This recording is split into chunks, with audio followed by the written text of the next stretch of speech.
how to use it properly. Used properly. I think that was the secret word that you said there.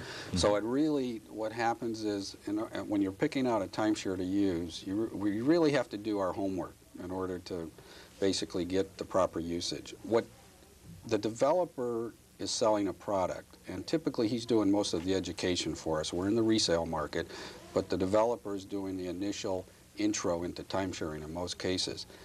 And they do a fantastic job presenting the product, showing how the exchange works, and how the different timeshares could be used. The problem they have is they can only offer one timeshare. That's their goal. They have to present that particular timeshare, and their goal is to sell that. On the resale market, we have lots of timeshares. We represent 4,000 resorts. So basically, we have to help the consumer sort out which one's the best for them. So where do we start? First thing we have to say, when do you vacation? How do you vacation? Where do you vacation? And then with that kind of information, then we can sit down and sort of help guide them to the timeshare that's going to make the most sense for them.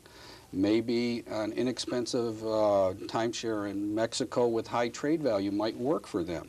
On the other hand, maybe they need a fixed week because of their vacation schedule. Or maybe they're a teacher that has to have something in the summer. So the way that they vacation is like crucial in terms of determining what would work for them. The season is important. Whether it's fixed or floating is important.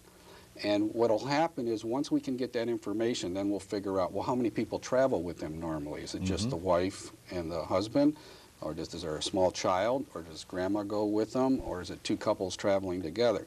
Based on all those parameters, then we'll sit down and talk about fixed, floating, right to use, deed, high season, low season. Can they travel off season and really get the benefit of paying less money, but getting the advantage of traveling off season when it isn't so crowded?